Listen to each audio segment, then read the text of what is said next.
దేవునికి స్తోత్రం. Hallelujah. Praise the lord. ప్రభు పరిశుద్ధ నామమునకు మహిమ కలుగును గాక. క్రీస్తునందు ప్రియులారా, దేవుడు తన మహాకృపను బట్టి మరొక నూతన ఉదయకాలపు వేళ వేకువన లేచిన నామాన్ని స్తుతించగలిగే చక్కటి అవకాశం మనకి ఇచ్చిన అందును బట్టి ప్రభు పరిశుద్ధ నామానికి మహిమ కలుగును గాక. క్రీస్తునందు ప్రియులైన దైవజనులు, స్నేహితులు, విశ్వాసులు, సహోదరి సహోదరులు ఈ కార్యక్రమాన్ని వీక్షిస్తున్న ప్రియబిడ్డలందరికీ యేసుక్రీస్తు వారి శ్రేష్టమైన నామంలో శుభాలు తెలియజేస్తూ ఉంటున్నాను. మీరంతా బాగున్నారు కదండి? చాలా సంతోషం. మీరంతా బాగున్నారని విని ఎంతగానో సంతోషిస్తూ ఆనందిస్తూ ప్రభువుని కనపరుస్తున్నాను. రండి, ఈ దినం కూడా మరలా మిమ్మల్ని ప్రేమతో ఆహ్వానిస్తున్నాను. అనుదిన అభివృద్ధి ఉదయకాలపు ధ్యానాలు ఉన్నటువంటి ఈ ఆధ్యాత్మిక కార్యక్రమంలో నాతో పాటు పాలుభాగస్తులై ప్రభువును స్తుతించండి, వాక్యాన్ని ధ్యానించండి, దైవాశీర్వాదాలు పొందుకోండి. మీ దగ్గర బైబిల్స్ ఉన్నాయా? తెరిచి చూడండి. లేని పక్షాన్ని చదివే మాట వీటిని గ్రహించి వాక్య ధ్యానంలో పాలుభాగస్తులుగా మనం చేస్తూ నేటి దిన ధ్యాన వాక్యంగా కొరింథీయులకు రాసిన 2వ పత్రిక 9వ అధ్యాయము 6వ వచనం. కొంచెముగా విత్తువాడు కొంచెముగా పంట కోయును, సమృద్ధిగా విత్తువాడు సమృద్ధిగా పంట కోయును. దేవుడు తన పరిశుద్ధ వాక్యాన్ని మన కొరకు దీవిస్తును కాక. తలవంచుదాం, కళ్ళు మూసుకుందాం, ప్రార్థన చేద్దాం. ప్రేమ కలిగిన మా తండ్రి స్తోత్రాలు. నీకు మనకు నూతన ఉదయకాలంలో నీ దావసరాలు పెట్టుకుంటున్నాం. నీ కొరకు నీ పక్షంగా ఈ ఆధ్యాత్మిక కార్యక్రమాన్ని నీ బిడ్డలను అనేక మంది వీక్షించడానికి, ఈ కార్యక్రమం ద్వారా బలపడడానికి కృపనిచ్చారు. నీ దాసులకు ఇచ్చిన జ్ఞానాన్ని బట్టి ఉన్నాను. నా గొప్పతనం కాదు, నాకు నాయన నా యొక్క జ్ఞానం కాదు, కేవలం నీ కృప నడిపిస్తుంది, నీ ఆత్మ నడిపిస్తుంది. అందులో బట్టి స్థుతులు కృతజ్ఞత తెలుసు. ఈ దినం కూడా అటు రీతిలోనే ఈ యొక్క మాటలు అనేక మంది బిడ్డలను ఫలభరితంగా మార్చడానికి కృప చూపించండి. యేసు నామమున అడుగుతున్నాం తండ్రి, ఆమేన్. చాలా సంతోషం ప్రియులారా. దేవుని వాక్యంలో ఈరోజు మనము ధ్యానించబోయేటువంటి మాట పంటలో ఉన్నటువంటి కొరత. అంటే కొంచెం వాక్యం చెప్తున్న మాట ఏంటంటే కొంచెం విత్తితే కొంచెం కోస్తాం. ఇది మనందరికి కూడా తెలిసిన మాటే. ఈరోజు మిషనరీ పరిచర్య, సవార్థీకరణ విధానం గమనించినప్పుడు ప్రస్తుత దినాలలో మనము దానిని పునరుద్ధరించబడే విధంగా చూస్తున్నాం. సవార్థీకరణ విషయంలో అన్ని సంఘాలు ఖచ్చితమైనటువంటి విధానాన్ని అమలు చేస్తూ ఉంటున్నాయి. క్రైస్తవ సంఘ విస్తరణ మునిపటి కంటే ఎక్కువగా నేటి దినాల్లో మనం చూస్తున్నాం. సవార్థీకరణ అనేది విభజించబడతా ఉంది, మేల్కొల్పు కనబడతా ఉంది. అయితే ఆత్మల పంట అనేది అంత సమృద్ధిగా లేదు, సంతృప్తికరంగా లేదు. సంఘాలు విస్తరించబడుతున్నాయి, కట్టబడతా ఉన్నాయి, ఎక్కువగా అభివృద్ధి జరుగుతూ ఉంది. ఆత్మల పంట అనేది సంతృప్తికరంగా లేదు. దీనికి గల ఒక కారణం ఏంటంటే మనము విత్తనాలు తగినంతగా చల్లట్లేదు. దానికి గల వైఫల్యం ఏంటి అనేటువంటి విషయాన్ని మనం చాలా జాగ్రత్తగా ఆలోచన చేయాలి. ఏంటి ఆ వైఫల్యాలు అంటే, మొదట క్రైస్తవులలో విశ్వాసులు అధిక సంఖ్యలో స్వార్థీకరణలో లేక స్వార్థలో పాలిభాగస్తులు కావట్లేదు. సంఘమంతా కూడా ఏకీభవించి పరిపూర్ణ స్వార్థ పరిచర్యల్లో ముందుకు వెళ్ళాలి. స్తబ్దత అనేది ఉండకూడదు. సంఘము ఏకీభవించి సువార్త చేయకపోవడం వల్లే తగినంత పంట కోత రావట్లేదు. అది వైఫల్యం.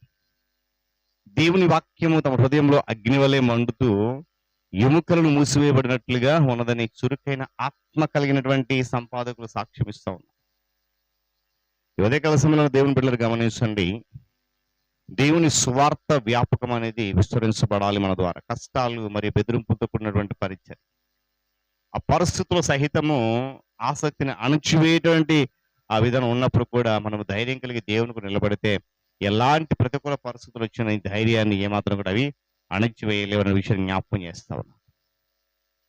పిల్లల భక్తులు హెచ్ఎస్ ఎక్స్ట్రానికోల్ అనేది ఒక ఆయన చెప్తున్నమాట. ఏంటంటే పాట పాడి చెప్పడానికి ఒక కథ, పాడడానికి ఒక పాట, ఇవ్వడానికి ఒక సందేశమును ప్రదర్శించడానికి ఒక రక్షకును మేము కలిగి ఉన్నాం. దేవుని స్తోత్రం కలిగి ఉన్నాం.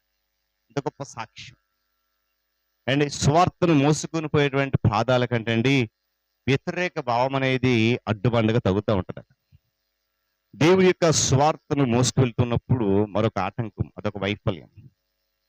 ఆత్మ పంటను గురించి అద్భుతమైన రీతిలో దీని యొక్క వాక్యంలో చాలా సంఘటనలు, ఉదాహరణలు వివరించబడ్డాయి. చూడండి, యోనా విషయం గమనిస్తే నినివే పట్టణం వెళ్ళడానికి ఇష్టపడలే. కారణం ఏంటంటే స్వదేశీ అభిమానం, దుర్రాభిమానం అంటారు దాన్ని. అంటే పేతురు కొర్నేలు ఇంటికి వెళ్ళకపోవడానికి గల కారణం, సంకోచించారు కారణం ఏమంటారు జాత్యాభిమానం. అంటే ఇలాగా ఆ పంట కోత విత్తనాలు విత్తేటప్పుడు స్వదేశాభిమానము, దురభిమానము, లేకపోతే జాతీయాభిమానము, ఇంకా రకరకాలైనటువంటి కారణాల చేత వెనుకబడిపోతూ ఉంటే, విత్తనాలు తగినంతగా మనం చల్లకపోతే పంట ఎక్కడి నుంచి వస్తుందండి? గమనించాలి. మనం విత్తే విత్తనాలు పరిమితంగా ఉంటాయి కనుక కోత రాబడి కూడా అలాగే ఉంటుంది. మనం విత్తే విత్తనాలు విస్తారంగా ఉంటే పంట కోత కూడా కొరత లేకుండా విస్తారంగా వచ్చే విషయం జ్ఞాపకం. అపోస్తలుడు పౌలు గొప్ప సువార్తికుడు, ఆయన యోధుడు కూడా. ఏమన్నా యూదు సమాజం మాట్లాడినప్పుడు వారికి తగినట్లుగా ఆ ధర్మశాస్త్రాన్ని సాదృశ్యంగా చూపించి బోధించారు. అదేవిధంగా మనం అతడు విగ్రహార్థికులైన ఏథెన్సు వారి మధ్య ఆ సువార్త చెప్పినప్పుడు వారిని బట్టి వారి బలిపీఠంలో రాయబడిన వాటిని సాదృశ్యంగా చూపించి సువార్త బోధించాడు. అంటే ఎందుకు ఈ మాటలు ఉదయకాల సమయంలో జ్ఞాపకం చేస్తున్నానంటే, ఈనాడు సంఘాలు విస్తరించబడుతున్నాయి, ఆత్మల పంట మాత్రం సంతృప్తికరంగా లేదు. ఉదయకాల గమనించి అందుకే మాటలు కొంచెం ఇస్తే కొంచెం కోస్తాడు, సమృద్ధి సమృద్ధి. మనం దేవుని మాటలు ఎంత సౌమ్యంగా మాట్లాడి వారికి వినిపిస్తాం, అంత సౌమ్యంగా దేవుని దగ్గర రాగలుగుతాడు. కఠినంగా మాట్లాడితే కఠినంగా దూరం అయిపోతాం. కనుక ఉదయకాల సమయంలో నా ప్రియ దేవుని బిడ్డలారా, సువార్త చేసే ప్రతి ఒక్కరు కూడా మనలో స్తబ్దత అనేది ఉండకూడదు, శంకించి అన్ని అనుమానించేటువంటి పరిస్థితి ఉండకూడదు, దురభిమానం అసలు ఉండకూడదు. ఇవన్నీ కూడా పంట కొరతకు కారణాలు. వాటన్నింటిని కూడా దూరపరుచుకుంటే పంట విస్తారంగా సమృద్ధిగా మనము కోయగలుగుతాం. దేవుడి మాటలు మనకు దీవించును గాక. తాను నుంచి కళ్ళు మూసుకునండి, ప్రార్థన చేసుకుందాం. ప్రేమ కలిగిన మా తండ్రి, కృపా సత్య సంపూర్ణుడా, సకలాశీర్వాదములకు కారణభూతుడా, మీ గణనామానికి స్తోత్రాలు, వందనాలు. తిరిగి మనకు నూతన ఉదయ కలుపు వేళ వేకుని లేచి మీ నామాన్ని స్తుతించగలిగేటువంటి ఒక శ్రేష్టమైన అవకాశం మాకు ఇచ్చారు. అందులో బట్టి వందనాలు. ఆధ్యాత్మిక కార్యక్రమం ద్వారా అనేక మందిని బిడ్డలు నాయన పాలి భాగస్తులై స్తుతిస్తూ ఆరాధిస్తూ గనపరుస్తున్నారు, ఆత్మీయ మేలు పొందుకుంటున్నారు. అటు రీతిలో మీరు నడిపిస్తున్నాం, వందనాలు. తిరిగి నూతన దినంలో మరలా నీ దీనదాసులు సేవకుల కొరకు ప్రార్థిస్తున్నాను. ప్రపంచ నలుమూలలా భారముతో ప్రయాసం పని జరిగిస్తున్నట్టుగా నీ సన్నిధి కాపుదల కాంతి వార్త వంశమని వేడుకుంటున్నాను. నాయన వారి సంఘము, వారి పరిచర్య, వారి కుటుంబాన్ని మీ ఆత్మజత నింపి నడిపించి కృపలు వర్ధలింపచ్చని నీకు స్తోత్రాలు.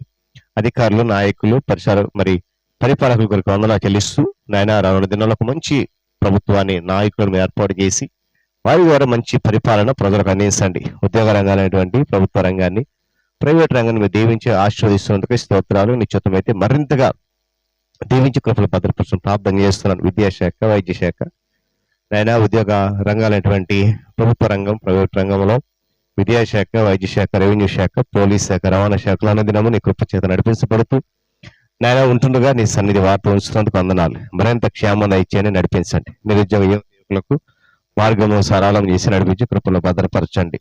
నాయన రైతులు, వ్యవసాయదారులు, వ్యాపారస్తులు జ్ఞాపకం చేసుకుని లాభసాటి కలిగి చేయండి, నష్టం అంతటిని దూరపరచండి.